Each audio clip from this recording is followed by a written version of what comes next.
सदाशिवसमारम्भां शङ्कराचार्यमध्यमाम् अस्मदाचार्यपर्यन्तां वन्दे गुरुपरम्पराम्.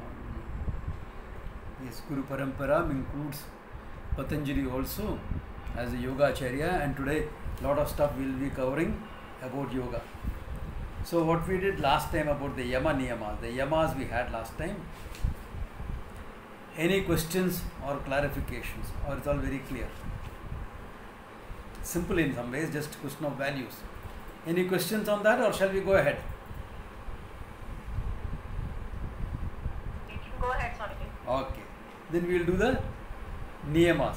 Remember here the Yama and Niyamas are more in number than what is mentioned in the classical works on yoga. But it is in harmony with some of the Yoga Upanishads, because a few more are mentioned here. The more the merrier, okay?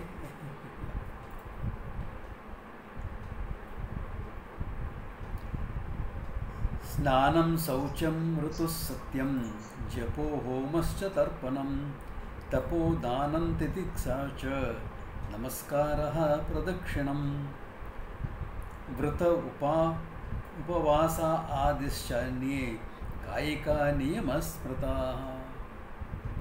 After the Yamas, he is talking about the Niyamas. Okay, what is to be done?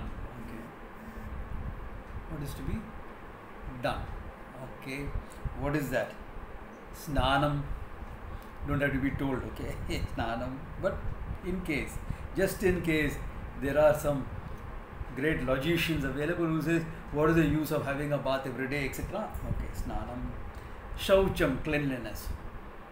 We are not saying it should be spick and span, but hygienic, healthy. Okay. Don't have to explain much on it. Okay. Krutus Satyam. Krutus Satyam is your worship.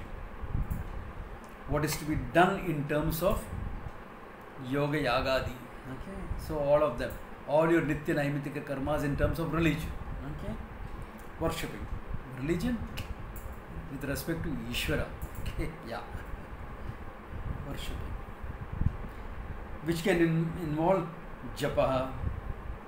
The japa that you do, like today is Surya Grahana, great day to do japa, whatever japa. Either if you are initiated to Gayatri, the Gayatri.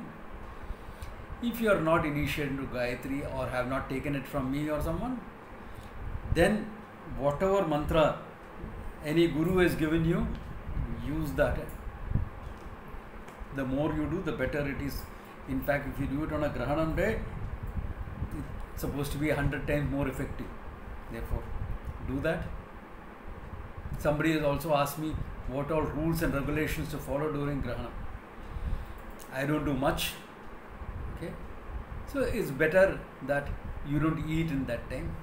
Expose yourself to unnecessary radiations, or the food that you eat to unnecessary radiations of the sun. Don't expose yourself too much. Don't look at the sun with the naked eye. Minimum basic things you do. And since the radiations affect your body and this etc., don't eat during this period of Grahanam at least.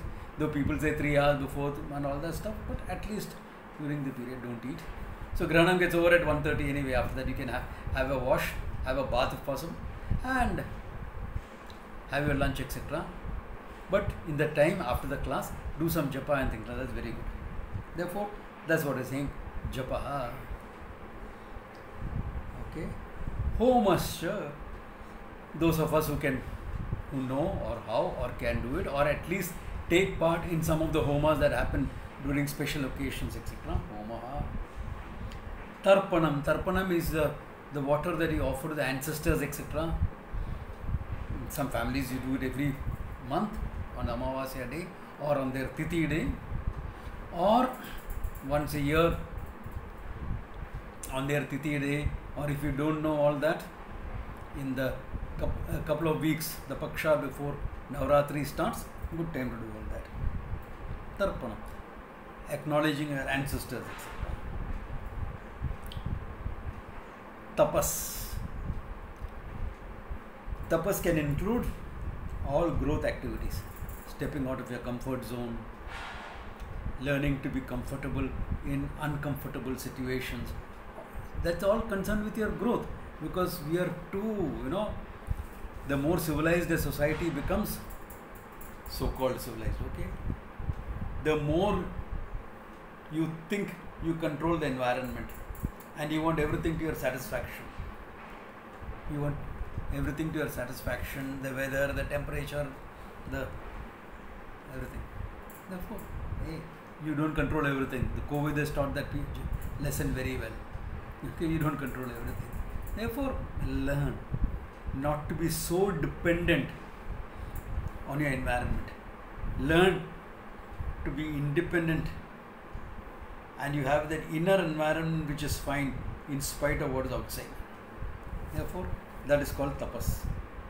Dhanam. Okay, after the grahan has gone, is a good time to do some dhanam. Okay, for punya, etc. Or dhanam in terms of sharing, opening your heart out to people less fortunate than you are. And a very interesting story about this dhanam thing, of how nobody is too small to help somebody however great he is. The story more than 5000 BC or whatever. Rama with his Vanara Sena was marching towards Lanka. And they came to Rameshwaram. Now they have to cross the sea. No problems. The huge monkeys lifted big boulders, etc., and dropped them directly into the sea. Hanuman, Sugriva, Angada, etc., directly tossed a whole mountain into the sea. The smaller monkeys carried rocks, stones, etc. There is a small squirrel there. He says, in what way can I help Rama? I am such a tiny being. But I would like to help. I would like to be in part of this great endeavor, this great adventure that Rama is on, of attacking the Rakshasa base and finishing it off.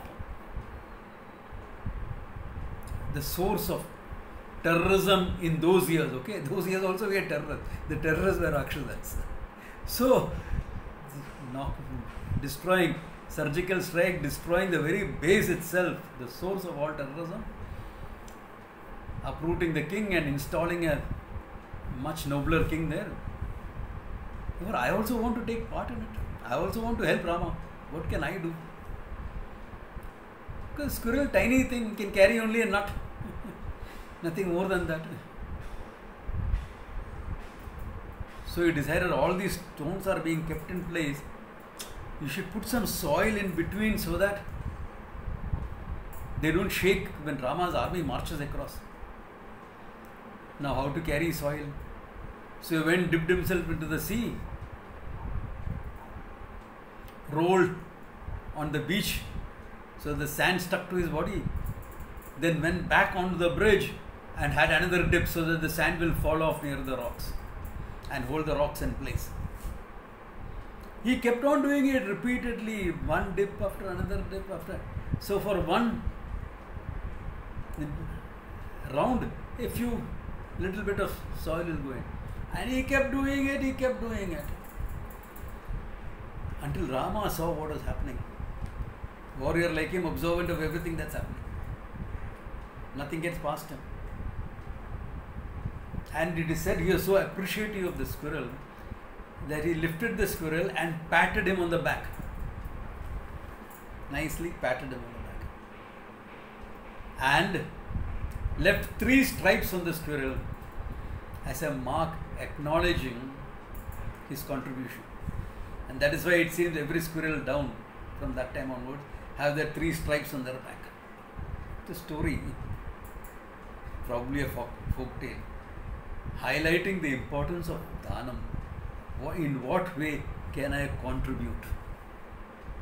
What way can I contribute to a nation building effort? In what way can I contribute to the society? In what way can I contribute to the people around me? We give what we have. That's it. We share what we have. Dhanam. Titiksha. Very important. Especially lockdown, families are being locked up together. Titiksha, ability to put up with the pinpricks of life. The pinpricks that other people may give you also. Families, hota hai. Lot of pinpricks will come from families only. Okay, so those things. Titiksha, sahanam sarva dukkhanam apratikara purvakam. To be able to put up with the difficulties of life without seeking revenge. Chinta vilapa rahitam. Without worrying about it, without cribbing about it. It's so hot, there is no rain. It's hot, correct. And humid, yeah, hot and humid. Do what you can about it. Don't crib. Stop cribbing. Stop cribbing, start living, okay? Not stop worrying, start living. Stop cribbing and start living, okay? Titiksha. Cha namaskaraha. Prostration to the Lord, etc. Pradikshanam, going around the temple, etc. Vrataha. Okay? Vrataha. Okay? Austerities.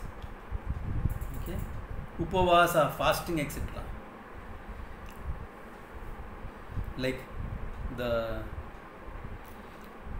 Surya Grahanam, Ekadashi, Amavasya, etc. are good days to fast. They just picked up some things. Okay? Because your inside will get some clearance, will get some rest, and it's also a good discipline to be able to say no.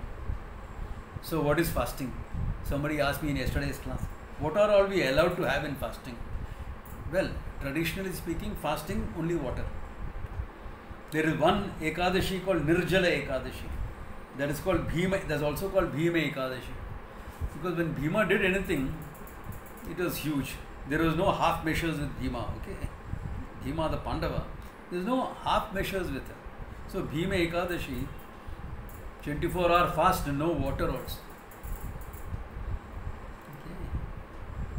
Yeah. This is Upavasa, fasting. Okay. So no water also. But the ancients were wise. They knew it is good to keep yourself hydrated. Therefore, water was allowed. So, really speaking, in fasting, water. And they made some compromises. Okay, it doesn't matter. It's not easy for people to do that. Therefore, tea, coffee, buttermilk, etc., lime juice or something. Not all fruit juices, okay? Something simple like this, allowed. Panakam, etc., allowed. Then there are people with health problems, acidity, etc. Therefore, they made a further compromise. Fruits allowed. Not hog yourself on 50 fruits throughout the fasting day, but one or two. Fruits allowed. Anything more, not allowed. It's not fast after that, okay? You don't have fast food. Mamaji, but this is made from Rajgira. It is not made from rice. Don't tell me that stuff. Okay? No. You're not supposed to have. Okay? People do. In fact, in some communities like the Maharashtrian, the Gujarati, etc., fast food is very delicious. You eat more. Farahar and all that stuff, you eat more during fasting than during normal days. No. Fasting is a discipline of learning to say no to your sensuous needs, no to your hunger and thirst. Therefore, important to see that and follow that, not make compromises. Okay. So if you are fasting, do it like this. But you may not be able to do, like when I first started fasting, I couldn't do all that. Therefore, you start by missing a meal. One meal you will miss. Not that you are going to make it up at another meal. Okay, no. Like I knew this guy who would, every Monday he would fast. Meaning, whole day is hungry, doesn't eat anything. Dinner he will have. So this is in one of the smaller towns in India. So there is this restaurant famous for his thali meal. So a friend of mine and I walked in to have a thali meal. And this guy also sitting there. And you know, small towns, you share tables. So he's sitting opposite. So my friend and I, we both had a thali. And we are paying the bill and walking off. Now this guy was there before us.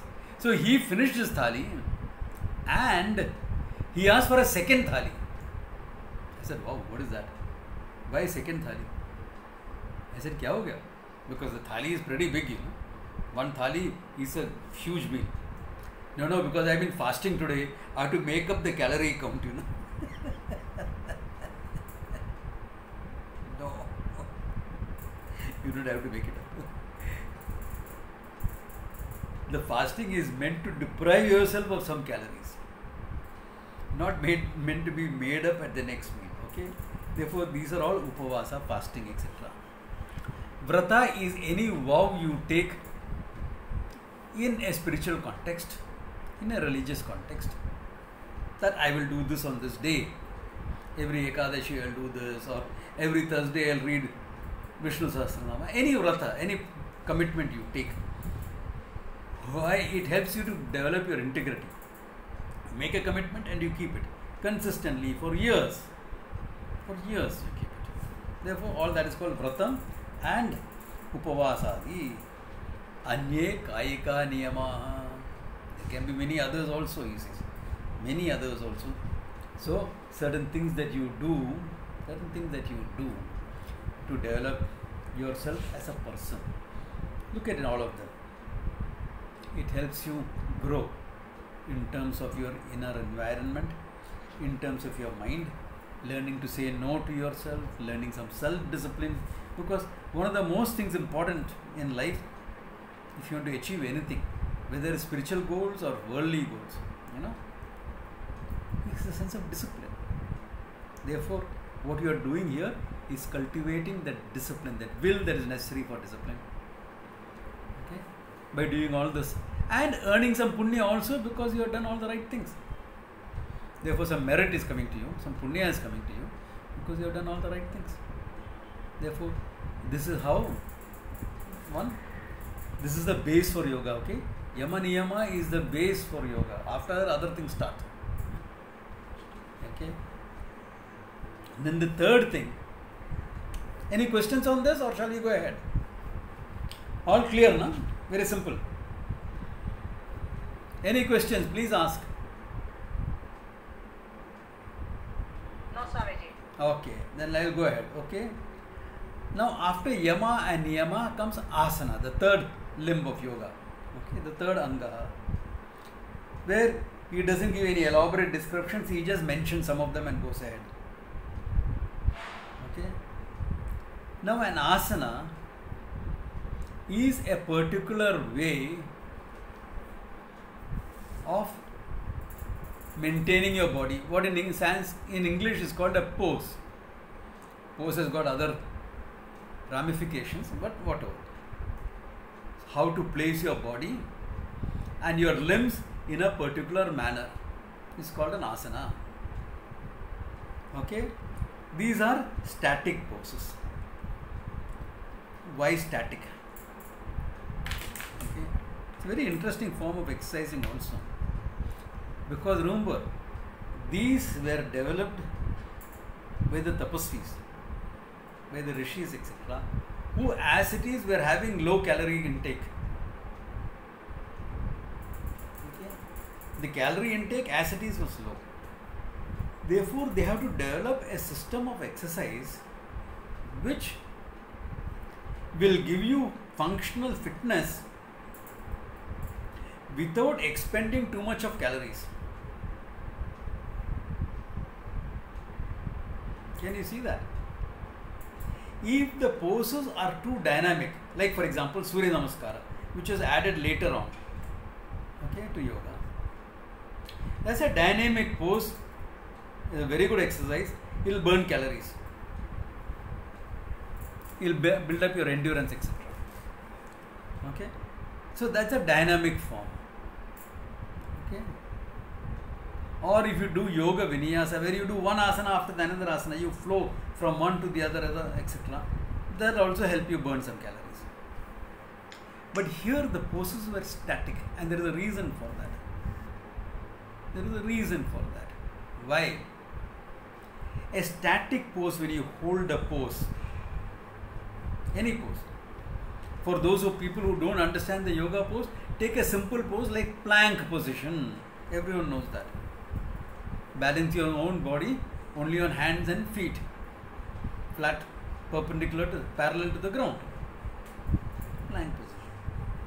Or any other yoga pose it can be. It helps generate the bioelectrical energy in the body. Your cellular energy, it helps to generate more. It helps to generate what is known as tendon strength. Not muscle strength so much, tendon strength. Tendons are more important than the muscles. Because if your tendons are weak and muscles are strong, you will end up with injuries. So, very good form of exercising in that sense. Okay. Therefore, these are the asanas. Developing bioelectrical energy, and this is as far as health is concerned. As far as the mind is concerned, you are supposed to hold an asana and hold in it. Be completely aware of what the sensations in your body.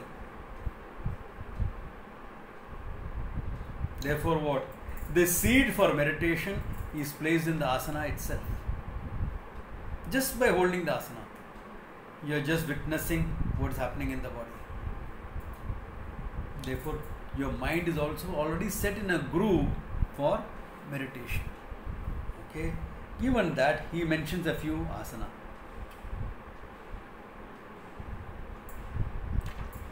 And he classifies it as Brahma, Vaishnavam, Raudram, etc. Okay. Because many people who invoked these devatas did it in these postures. That's why.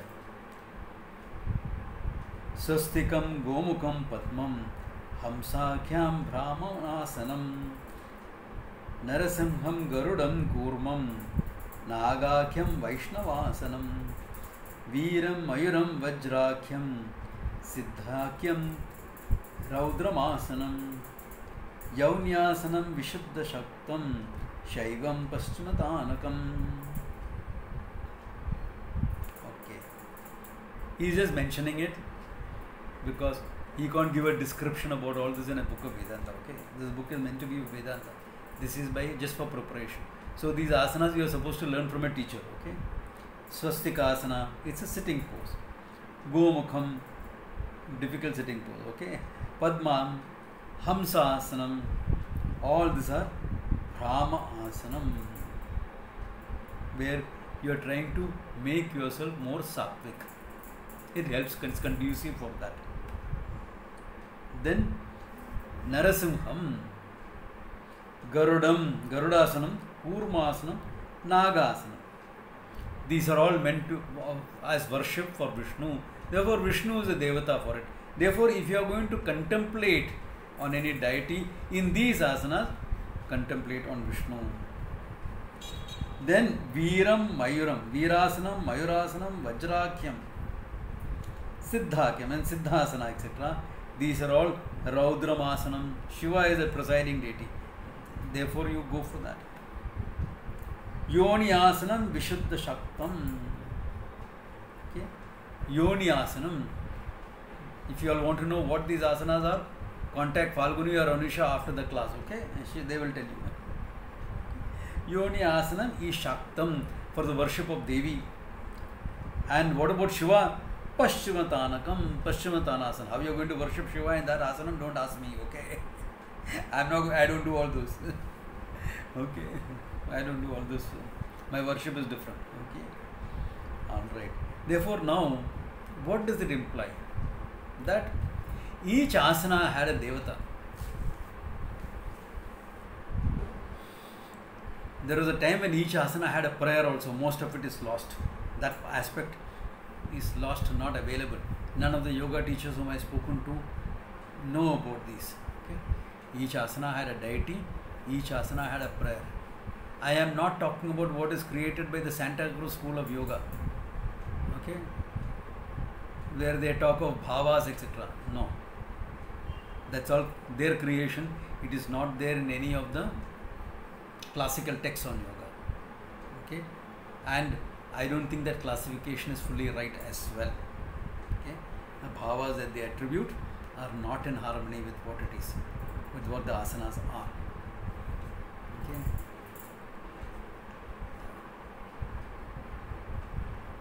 Therefore, but each asanas can have a bhava, and that bhava is revealed. Bhava is an emotion, an attitude of being. That asana is revealed in the name of the asana, and you can use that for contemplation, like Parvatasana.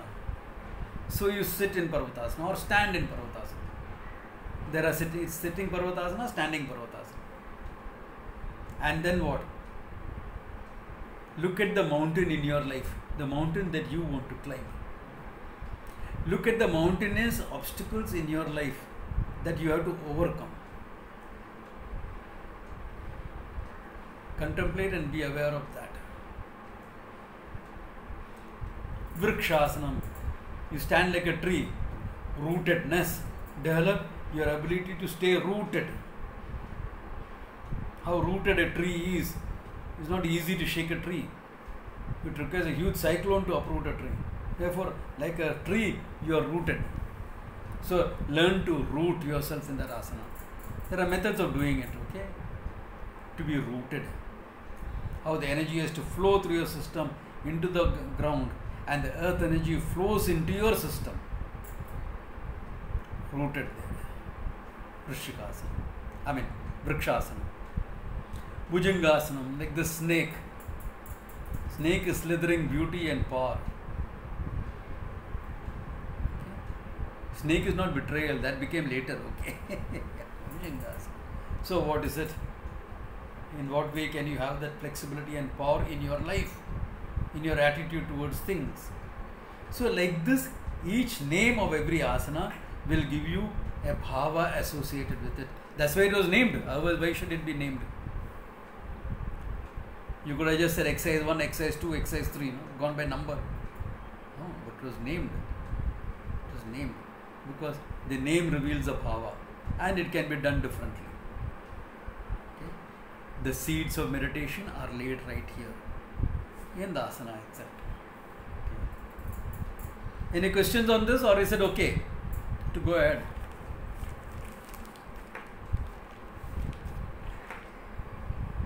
When I ask a question, I don't like the sound of silence. Swamiji, you can go ahead. Okay. Swamiji, Yeah? this kind of classification, like Yeah. Brahma, Asana, and Yeah. Vaishnava, and Raudra, and Shiva, Yeah. I have not heard, because I have been to 4 or 5 schools of yoga, Yeah. different schools, but nowhere I have heard about this kind of classification. You will find it in some of the Yoga Upanishads. Okay. Yeah. You'll find it there. That's what he is referring to. Yeah. But what is the asana to meditate on the reality? Because we are all seeking Brahman, the truth, the reality. Okay. This is my favorite asana. Okay. That is talked about here in the next verse. What is the asana to relate to, meditate, contemplate on the reality itself? Interested in that? Here it is there. Niralambana yogasya niralambana masanam niralambataya dhyanam niralamba sada shivaha niralambaha sada shivaha. Ishvara himself, niralambaha, that reality, not dependent on anything, independent of everything else.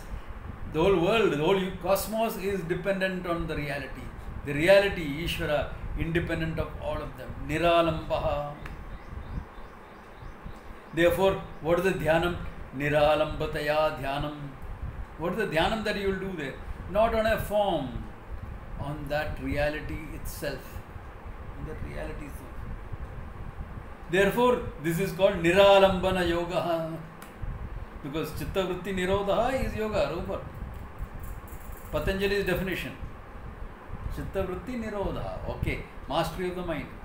Samadhi is the highest. Alright. Therefore, if Samadhi, we are now doing Niralambana Yoga. We are resolving in our mind in that which is independent of everything. Therefore, what is the asanam I will use for that? Niralambanam asanam. The asana is also not dependent on anything. What is that asanam? Whatever you choose. Huh? Sukhasanam. Whatever you choose to be.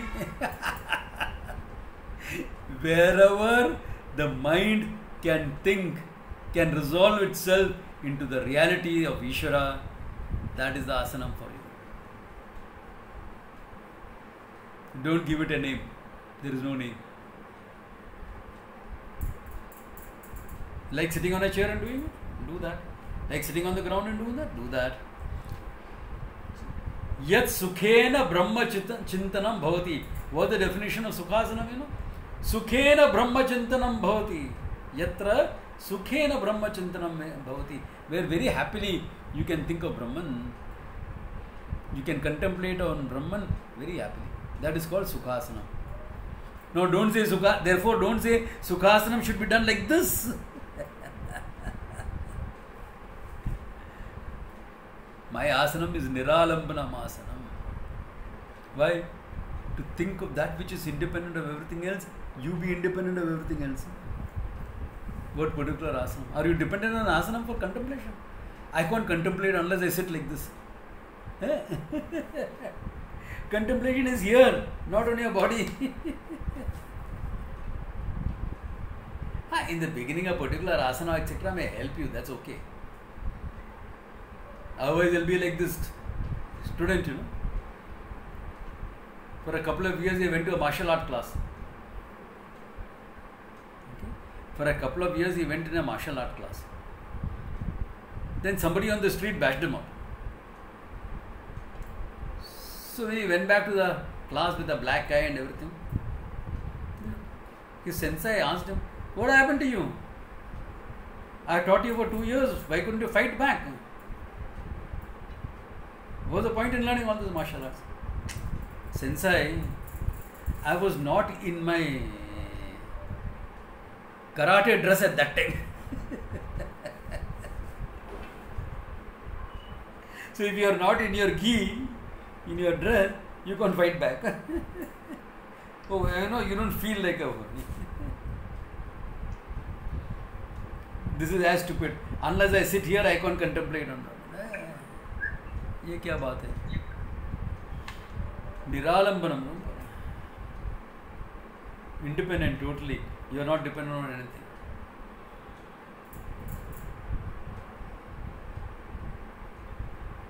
Therefore, you don't insist on any particular position. Yes, in the beginning when we teach contemplation, we say, yeah, keep your back erect, keep your spine erect, relax your body, etc. Be in a comfortable position. Because if you are slumping, spine is not erect, and if you are slumping, you will create a constriction in your lungs, etc. As it is, your breathing slows down in meditation. Then if you are creating further constriction, it will be a problem. Therefore, don't do that. Just keep your body erect, etc. So simple things like that. Anyway, you are supposed to keep your spine erect, whatever you do. You are not supposed to be slouching around. My spine is very erect when I am practicing. Other times I slouch. No. You are not supposed to slouch at any time. Okay. Therefore, that is as far as the asana etc. is concerned.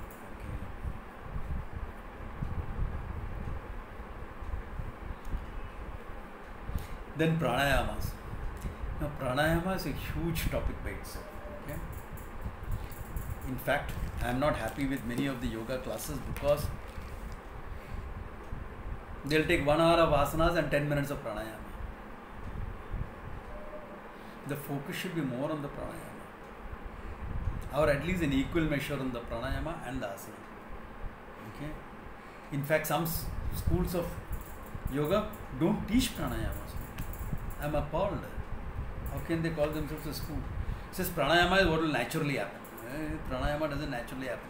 Breathing happens naturally. Breathing happens naturally. Pranayama is by choice, what you do. Therefore, he is not mentioning much here. He is just saying just this much. Rechakaha purvakaschaiva Kumbakaha Prana Samyamaha. It says Prana Samyamaha. You control your energy by controlling your breathing. Okay? What is that?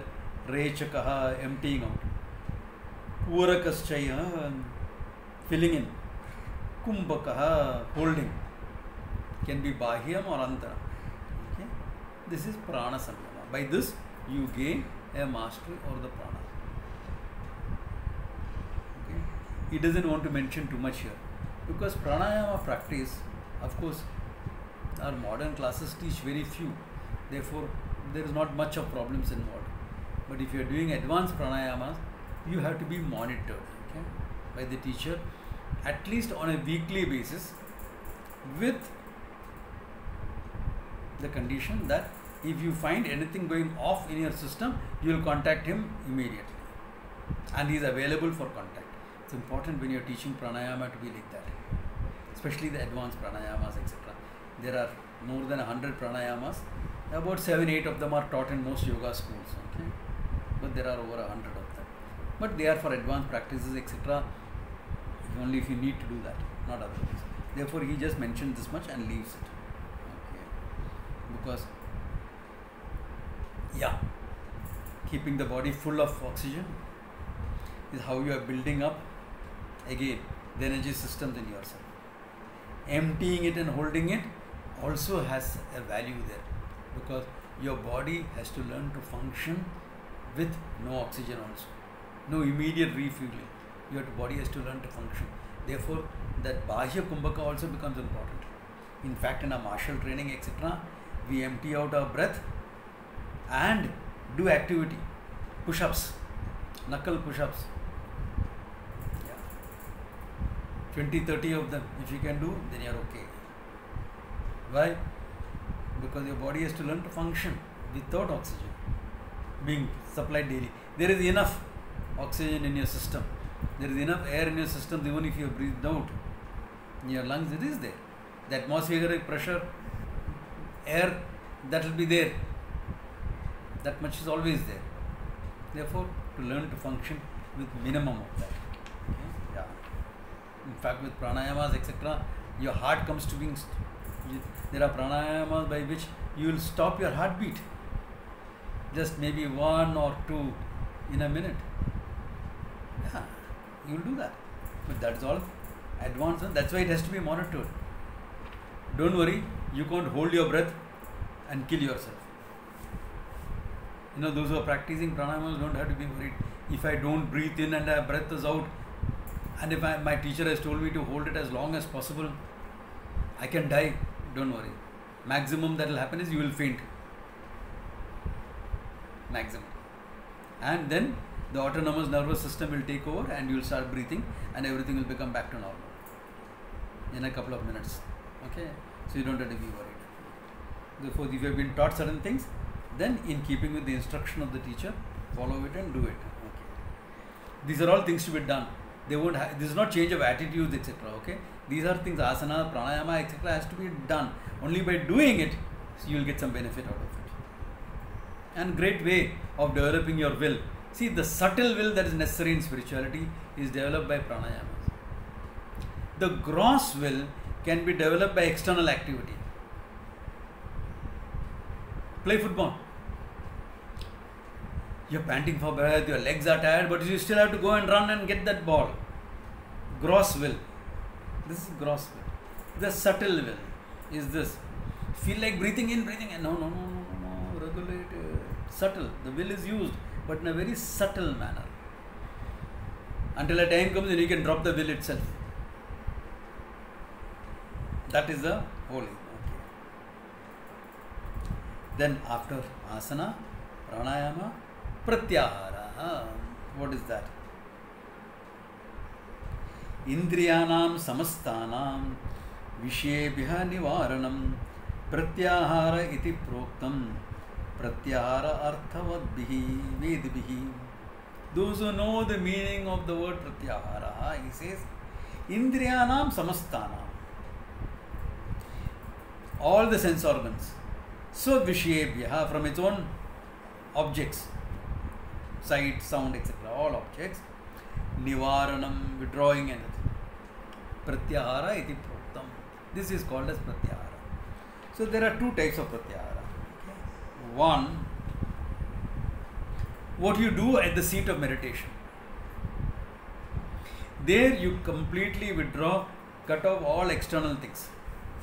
As far as possible, you completely withdraw. Why? You don't want anything, any sense organ input disturbing you from your meditation. Therefore, you close your eyes, ears you can't stuff anyway, and it's not safe to stuff also. Therefore, you close, you put your shutters down, literally. Pratyahara practice before you do your dhyanam, etc. Pratyahara.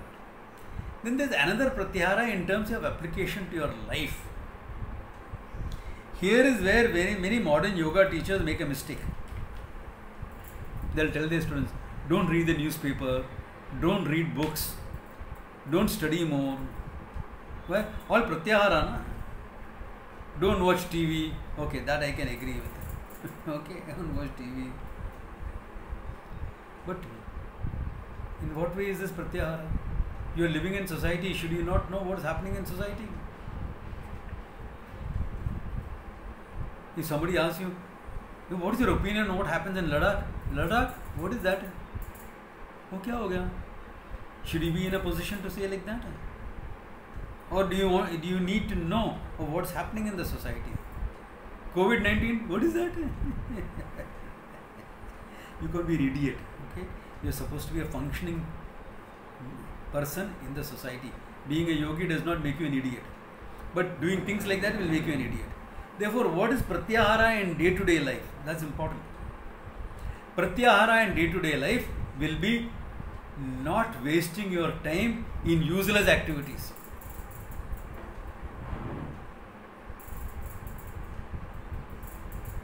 Very different. Some of you, how do I know what is useless and useful? That question should have been asked 10 years ago, not today. Okay. And 10 years ago, I have said it also. To live by your priorities. Pratyahara would mean to live by your priorities and not waste time on things which are not important to you. Priorities are what are important to you. The need behind your desires are priorities. Therefore, live by them. But some entertainment, yes, good, healthy entertainment is good for you.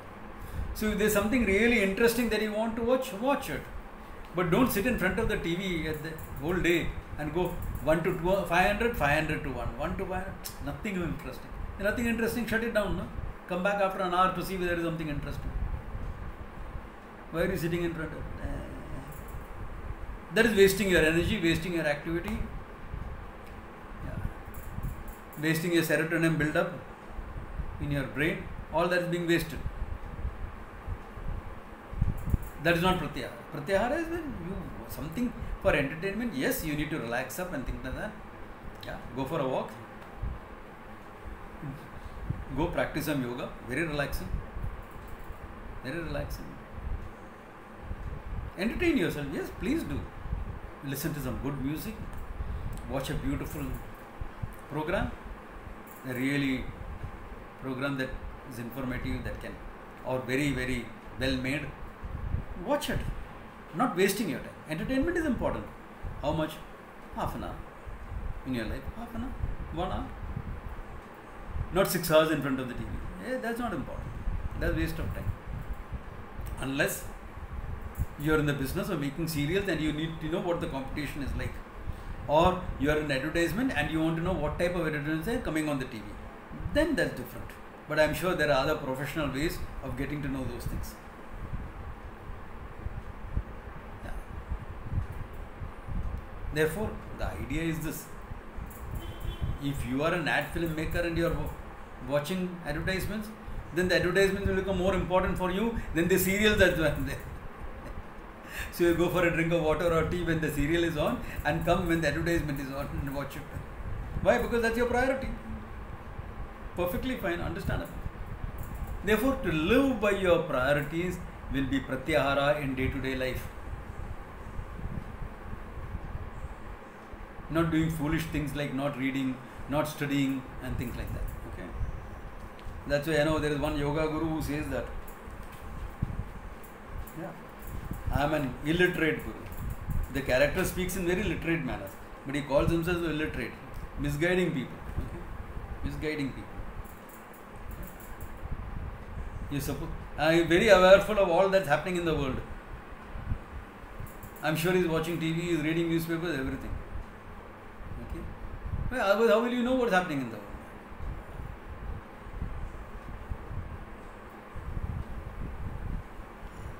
Therefore, this is called Pratyahara. Any questions or clarifications? Please ask.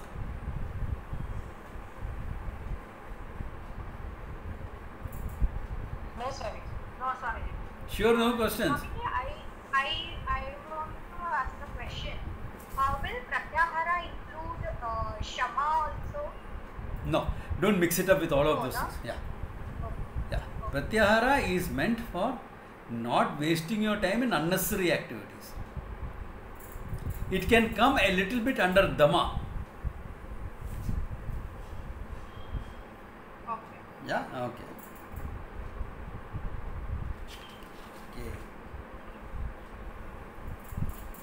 Then what is, after that, then what is the next step? Dharanam. Increasing your ability to focus on things is called Dharanam. He says, Adhare kopipasi manasastantapanam dharana uchyate. Kopi adhare, on any object. Okay. Manasaha samstapanam. To be able to focus on that is called Dharanam. Okay, so Dharanam is developing your focus. It can be, you can use anything to develop your focus. Your asana can be used to develop Dharanam. Why? You are so focused on the Dharanam, you are dead to the asana, you are dead to everything else. The whole mind is focused on that asana. Your whole mind is focused on your breathing patterns when you are doing pranayama.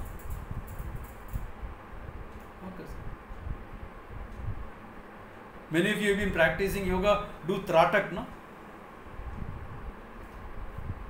It can also be Dharana, focus.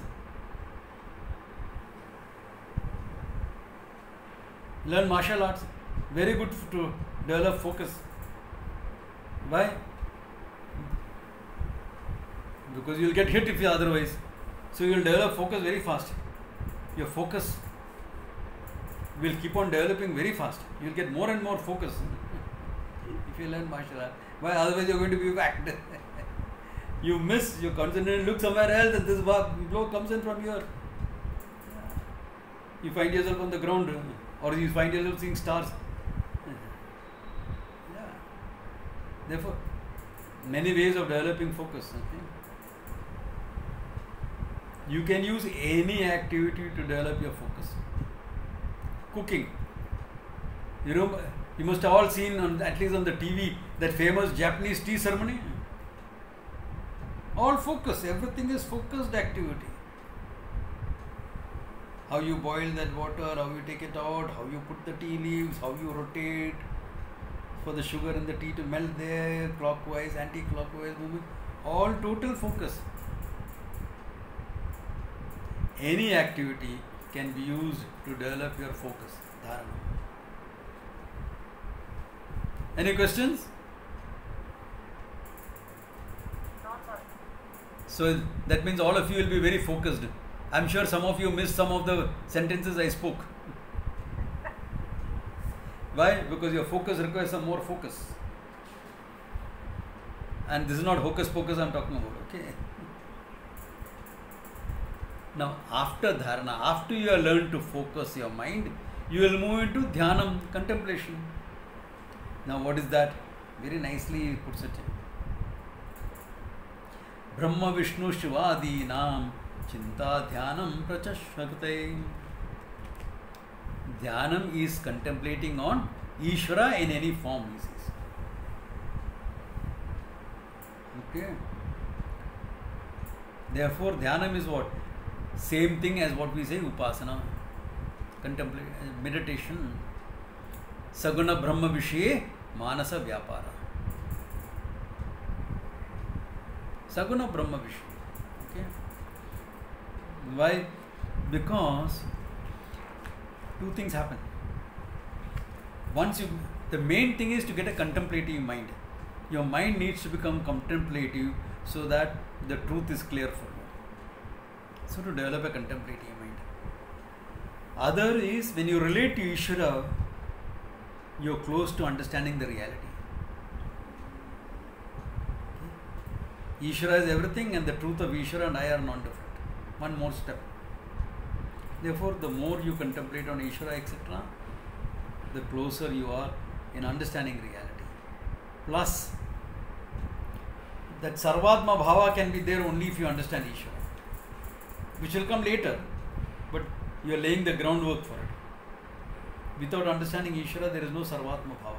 That I am everything cannot be said unless you understand what Ishvara is. Therefore, Ishvara becomes very important in learning Vedanta. There is no Nirishvara Vedanta, okay? There is no Nirishvara Vedanta. There can have a Nirishvara Sankhya, but there is no Nirishvara Vedanta. Okay? There is no Nirishvara Yoga also. In fact, Yoga is called Saishvara Sankhya. When Sankhya will handle the idea of Ishvara, then it becomes Yoga. Therefore, Ishvara becomes a very important part. The more you understand Ishvara, the better Karma Yogi you are.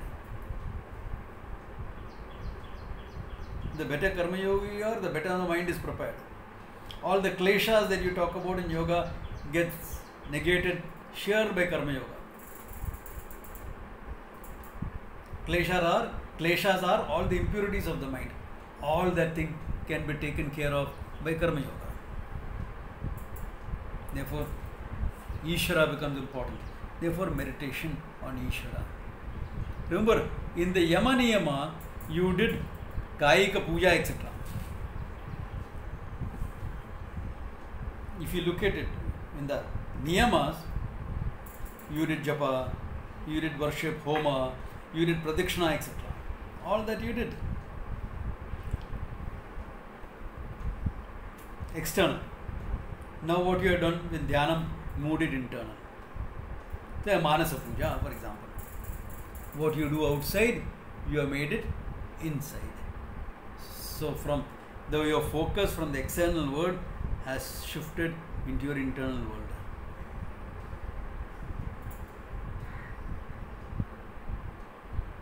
Because finally, where do you recognize the truth?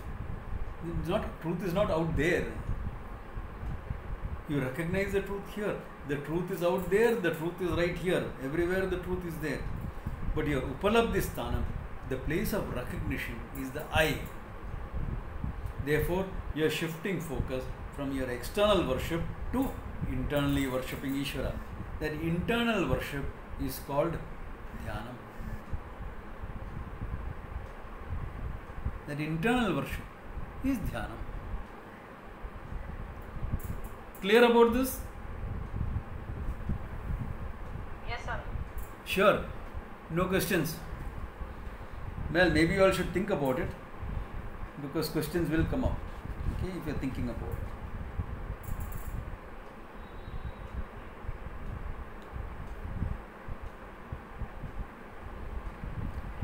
Then, after Dhyanam, the next stage is Samadhi.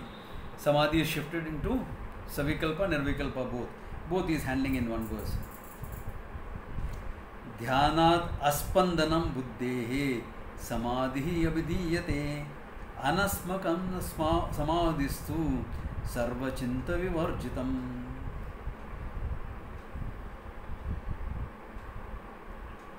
Dhyanat aspandanam buddhehe. In dhyana, let us say you are contemplating on Vishnu,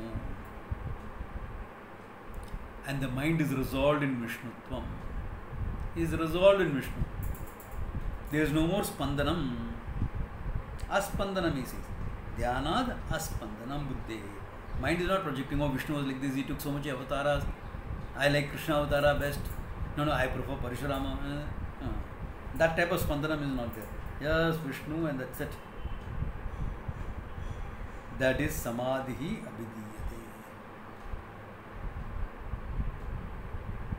Therefore, there is a difference of the seer and seen in this is talking about Savikalpa Samadhi. There is a difference of seer and seen here. You are the one contemplating on Vishnu, your mind is resolved in Vishnu, and you are sitting there. This is called Samadhi. Then he says, Amanaska Samadhi tu. Whereas if the Samadhi is Amanaskaha, where the mind is not there at all, he says that is Sarva Chinta Vivarjitam. All thoughts are negated. All thoughts are gone. So when there is no thought of Vishnu also, only I, that is called Nirvikalpaha. Therefore, if you look at it carefully, you will have two types of Nirvikalpa Samadhi. One is just cessation of all thoughts, which is possible by sheer practice. By sheer use of will, your subtle will is involved, you can do that. But Nirvikalpa Samadhi by itself does not grant you any great realization. Though some of the teachers, modern teachers, emphasize Samadhi so much. In fact, this champion whom I know, he says, if I want to know anything, I just sit quiet and I'll know it.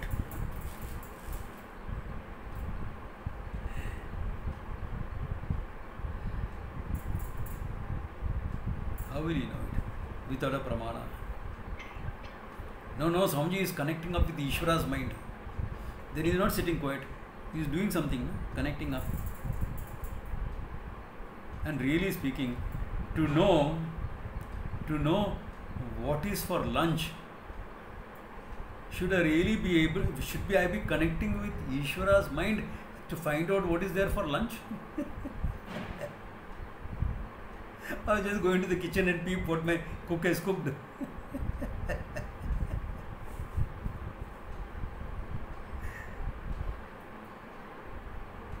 This is like my old example. You are using a samurai sword to cut vegetables in the kitchen. Is my sword, my vegetables I can cut? Of course you can cut. Nobody is saying no. But you are abusing that sword. That sword is meant to cut through flesh and steel. To go through. It is meant to be in battle or in training. It is not meant for vegetables in the kitchen. You are abusing that sword. Similarly, if I want to know what is in the kitchen, I am going to sit my mind and connect with Ishvara's mind and know there. I am abusing that ability. And believe me, a day will come and Ishvara's mind will say, forget it. This character is abusing it, I will shut it down. He is not treating me with the respect it deserves.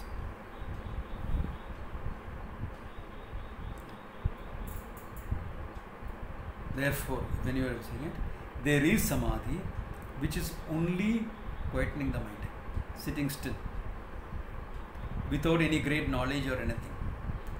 It is great control over the mind. Why? Mind can think when you want it to think. Mind can shut up when you want it to shut up.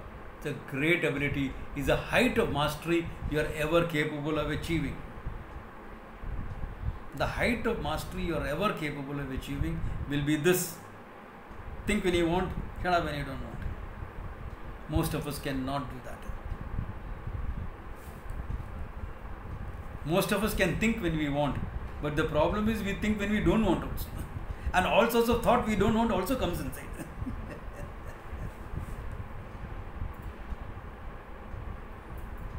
Therefore, this type of samadhi, where there may not be any great knowledge or realization or anything, is also important in terms of mastery.